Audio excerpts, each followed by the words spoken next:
Marcellus, get us rolling. Yeah. Is Drew Brees, without question, a top 10 quarterback? Absolutely, without question, top 10. I mean, what else does he have to do for someone to go out there and not give him the proper validation of a top 10 quarterback when he's number one in some major statistical categories? I understand the inflation of the numbers, but other greats have played in this era as well and have benefited from that same inflation. So when you have the touchdown record, passing yards record, completion percentage record, forfeit wins, and a Super Bowl win with a Super Bowl MVP, I mean, doesn't that kind of take us to a place where how many other guys even have that resume, let alone has been the leader of the organization, and as you said, other attributes, character, off the field, leadership, et cetera. All those things considered, my former teammate and the man who I was in his wedding, that's right, we were that cool, that's my dog, Drew Brees, respect for him. I'm glad you added that. You know I had to cover it all. Now I hear it. Right, top 10, easily, no question. Yeah, he is in the top 10 discussion. I think there's so many fine quarterbacks that have played during the course of time in this great game that he's in the discussion, and I think that makes a ton of sense. We're throwing out Super Bowl appearances, Super Bowl wins, MVPs. Well, Eli Manning has 2 Super Bowls and a Super Bowl MVP as a starting quarterback for the New York Giants. 2 Super Bowl MVP. Right, right. Oh, he got the touchdown record too, right? Are we? Oh, he doesn't. Passing yards, no? Are we putting him? Are we putting him in that top 10 category? Hell For no. obvious reasons. So you went to the crazy land. Well, so what I'm saying is, right. some of these guys we're basing their greatness off of certain things like Super Bowls and different things like that. Like Tom Brady, I'm basing Tom Brady being the GOAT off of how many times he has won the Super Bowl, not necessarily based off of how well he has played as a quarterback. I think Jim Kelly should certainly be in the top 10's conversation as a quarterback. Mm-hmm. But he didn't win those big games, and I feel as though we judge a guy like Jim Kelly by his losses in the Super Bowl versus his wins if he would have got those. So to me, I look at Drew Brees, his body of work, what he has represented, not only as a player, but you want to talk about a human, somebody who has done it the right way as a human. I look at all of that value he brings to the table, and he has to be in that conversation. LaVar, let me congratulate you on moving the goalpost. Thank you. Because the question was, is Drew Brees without question? He's without question. He's in the discussion. Yeah, you right. did. And I think that when you're in the discussion, that's without question. You are absolutely without question really? in the top 10. I thought that meant you're on the fence. No. Bubble. The discussion is, where do you put him in the top 10? Oh, okay. So let me clarify. All right. Where do you put him in that top 10 is up for debate. Is he in the top 10? I certainly believe so. I believe he's in the top 10, but I think when you get to this point where we're discussing all these different quarterbacks, you do have to look at how you play in the playoffs, how you play in clutch moments. Are you the best player at your position in any given year? Drew Brees has only been first-team All-Pro one time. Mm-hmm. He has not won the MVP at all. Last year was his best chance, and Pat Mahomes had a record-setting year. So when you look at the list of quarterbacks, do I think he's more talented and better, maybe he played better than Dan Marino? Maybe. Dan Marino was great, I get that. But don't let him get you. Do you understand? Don't take that. Dan Marino. Do you understand the efficiency he's playing with right now? Yeah. The efficiency. Yeah. He's completing passes at a higher rate than any quarterback in history of the NFL. Say it. And I know it's easier. If Dan Marino could have thrown Mark Clayton into linebackers, but we don't know that. But we don't not. We don't know that. Yeah, let's address that. Let's address that. I think we talk about this. We can project out. We can project out. I agree with you that it's a different era, and that's why we. But you cannot say definitively that someone would have done this and that. I agree with you. In different era, maybe Dan Marino, Troy, all these guys would be different. But we're taking him as he is now in this era. And in this era, he's the most efficient quarterback for many years now. 10, 12, 15 years. You have to adapt and you have to adjust to the given circumstances and environment that you are called to perform in. Listen, people ask, could Jim Brown, there's only a few that I would sit there and say, from era to era, they could do what they're doing when they did it in the era that they did. I love Deacon Jones to death. God rest his soul. Head slap, coined the phrase sack. Could Deacon Jones be the defensive end in today's NFL that he was in the NFL he was in? And I would say no. There are a lot of players. Would Jim Brown be able to be Jim Brown? This might offend a lot of people. Get him. Jim Brown Jim Brown would not be Jim Brown in today's NFL. He would not be able to do the things he did in the NFL he played in. The game has evolved. The game grows, and it goes down different areas, technology. there's so many, the specializing of skill, it is not the same NFL. So you have to be able to accomplish on a whole nother level than what you would have in days where they didn't have helmets with face masks. This is amazing. But it doesn't diminish what Dan Marino did or what Jim Brown did. It doesn't. But when you look at I just think the longevity of how long he's done this at the high level he has without having a defensive one, dude, he's... I know I'm the old man up here, but my God, there are other old men that played this game watching this show right now, and they know damn well that if these rules were intact, Dick Buckets might still be playing right now. You know what's funny, though? Dick Buckets wouldn't be Dick Buckets. If the athletes were intact in those days, instead of looking like postal employees who they were teammates with, then guess what? They wouldn't have those same numbers. I'm always disrespectful to older eras because of the typical athlete today is greater than he was yesterday. So you have to take that in consideration. Look at anything, the rushing attacks of teams right now.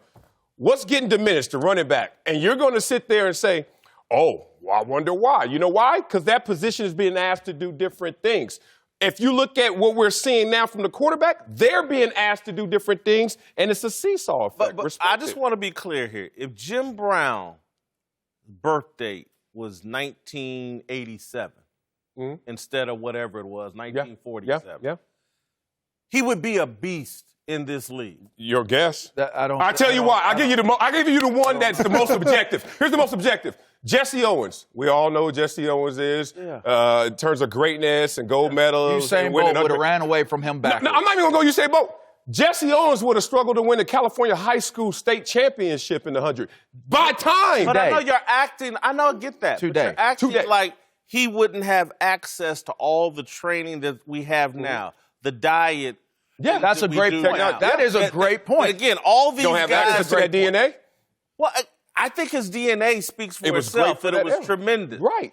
Again, now you plant him in this technological era with all the advancements we have, and I think Jesse Owens holds his own against anybody. So you saying that these guys are from a laboratory? But it's still being based upon the bodies of work, right? If I look at Barry Sanders.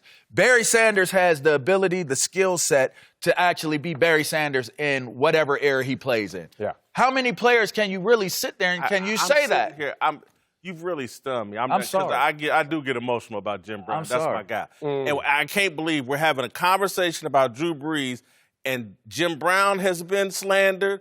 Dan Marino has been slandered. This is you slandered Jim Kelly. You didn't even have Jim Kelly in there. I did not slander. He was he's in the debate. No, he's not. Top 10. Y'all are slandering these people. I don't think I'm slandering him. And it's like Dan Marino. He's I'm going to tell you what happened to these guys. Your Joe hands Montana. are shaking right now. I know. I've never seen this look. Take a breath. I'm just saying, these people, Dan Marino would throw balls, and it was legal for the safety to leave with his helmet and separate the receiver from the ball. And so all I'm saying is, like, some of these catches today would be incompletions because the safeties and the linebackers and the DBs would separate them from the ball. There's no penalty, really, for going over the middle. We got to respect some of these older people that did it in the era when football was a little bit more physically taxing, and we just can't, they put up rewriting. But now you're rewriting it because now you can take an average player that was willing, a Don Beebe, who was willing to catch the ball, get flipped over, land on his head. Get in this conversation? But if we're defining greatness by what the rules are allowing for, and now guys don't have to deal with quarterbacks, receivers. They don't have to deal with the parameters that or lack thereof in earlier days. Then I would look at LaVar. There's nothing wrong with a nuanced conversation. Right. There's nothing wrong with having with being able to say, you know what, the rule changes have impact. It's no different than James Harden putting up 40 points a game right now in the NBA under these new rules. And all that's going on, the extra possessions. It's the freedom to shoot. Is he as great a scorer as Michael Jordan? No. Now, people can have the conversation, he's a better scorer than Michael Jordan. And I'll think you're crazy. Just the way I think you're crazy for slandering Jim Brown here on this show. Well, that's crazy. Well, you got to look at the situation like, look, there was a Jordan effect where people were minimized because they couldn't live up to the resume of Michael Jordan. And some of that is affected Dan Marino and Jim Kelly because you couldn't live up to what Joe Montana was doing in the same era if you want to stay within era. But if you look at it in totality, it's happening with Drew Brees. Drew Brees in this era doesn't have the team success of a Tom Brady and others. But what he does have are numbers, kind of like how Karl Malone must feel living in the Jordan era. Like, look, don't forget about me. Right. Drew Brees is in that same realm. Look, I'll go here with you on Drew Brees. If they do what I think they're going to play in the Super Bowl, and I think they're a hell of a threat to Baltimore. Yeah. He gets his second Super Bowl, I'm going to elevate him up in my top 10. Right now. He's in top 10. But just based on these inflated numbers that everybody's putting up, look, I love Michael Thomas, but he ain't Jerry Rice. And he's about to set a whole bunch of records in this new fantasy football league that we're playing. And I love it. But let's don't kid ourselves that he's Jerry Rice. You know what's so funny about these conversations? Because they're subjective, we just sit here and lose our voice. But when we have actual metrics, actual objective conversations, track and field is one, where you could just look at numbers, that inflation you have to fully respect. Of our top 10, I think we have 6 or 7 guys from the previous era, if not BC era in terms of Unitas and Staubach. But there's still a Montana, there's still a Elway, a Marino, a Young who didn't have the inflation that we fully respect. But not everybody gets brought in with that overflow. Some of them have to stay behind. I think the era represents a lot of how we should judge. You should judge them by their greatness based off of era.